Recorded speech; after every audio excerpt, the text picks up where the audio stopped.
बहुत प्राचीन समय की बात है।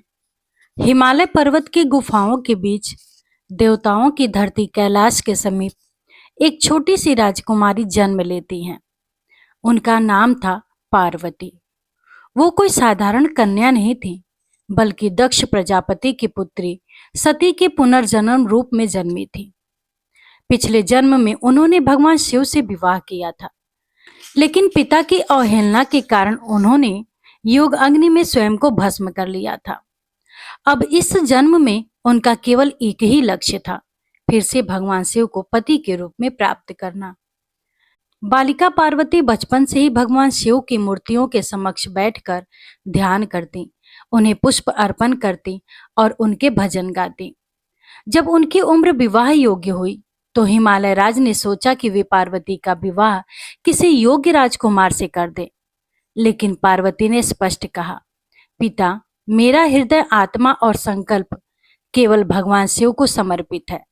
यदि विवाह होगा तो केवल उन्हीं से होगा। भगवान शिव उस समय समाधि में लीन थे, संसार से विरक्त तपस्वी शमशानवासी योगी। कोई उनसे विवाह की कल्पना भी नहीं कर सकता था। लेकिन पार्वती ने अपना प्रण नहीं छोड़ा। वे घने जंगलों में चली गईं और कई वर्षों तक कठोर तपस्या करती रहीं। पहले उन्होंने फलाहार लिया, फिर पत्तों पर निर्भर हुई और अंत में केवल हवा पर जीवन यापन करने लगी। वर्षा, धूप, ठंड, भूख, पीड़ा सब कुछ सहकर उन्होंने भगवान शिव को पाने के लिए अपने शरीर को छिड़ कर दिया, लेकिन मन और भक्ति को कभी छिड़ नहीं होने दिया। देवताओं ने जब यह देखा कि पार्वती की तपस्या से शिव की समाधि भंग हो सकती है, तो उन्होंने कामदेव को भेजा। लेकिन शिव ने अपनी तीसरी आंख से कामदेव को भस्म कर दिया। फिर शिव जी स्वयं ब्राह्मण के रूप में पार्वती के पास गए और बोले, हे देवी, तुम एक तपस्वी योगी के पीछे क्यों जीवन नष्ट कर रही हो? वो भूतों के संग रहते हैं, शमशान में ध्यान करते हैं, शरीर पर भस्म लगाते हैं। क्या तुम किसी सुंदर राजसी पुरुष को नहीं चुन सकती? पार्वती जी मुस्कुराई और शांत स्वर में उत्तर दिया, मेरी भक्ति शिव के स्वरूप से नहीं, उनके स्वभाव और सत्व से है। वो मेरे मन, आत्मा और जीवन के परमेश्वर हैं। चाहे मुझे कितने भी जन्म लेने पड़े, मैं उन्हें ही पति के रूप में चाहती हूँ।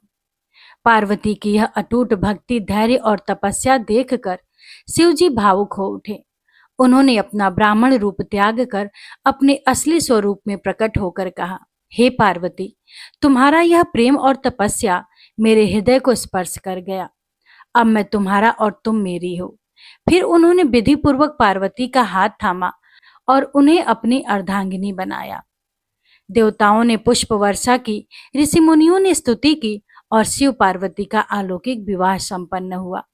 कैलाश पर्वत आनंद से भर गया। मां पार्वती और शिव के इसी पुनर्मिलन की स्मृति में श्रावण शुक्ल पक्ष की तृतीया को हरियाली तीज मनाई जाती है। यह दिन सुहागिन स्त्रियों के लिए विशेष महत्व रखता है। स्त्रियां व्रत रखती हैं, झूला झूलती हैं, हरियाली के गीत गाती हैं। मां पार्वती की पूजा की जाती है कि जैसे उन्होंने शिव को पाया है, वैसे ही उन्हें अखंड सौभाग्य का वरदान मिले। पति की लंबी आयु और सुखद वैवाहिक जीवन के लिए प्रार्थना करती हैं। हरियाली तीज केवल एक पर्व नहीं है, एक नारी के संकल्प, भक्ति और प्रेम की विजय गाथा है। यह हमें सिखाती है कि जब इरादा सच्चा हो, मन में भक्ति हो और धैर्य अटूट हो, तो असंभव भी संभव हो जाता है। माँ पार्वती की तरह हर स्त्री में अपार शक्ति है, बस जरूरत है उस शक्ति को पहचानने और निभाने की। हर हर महादेव।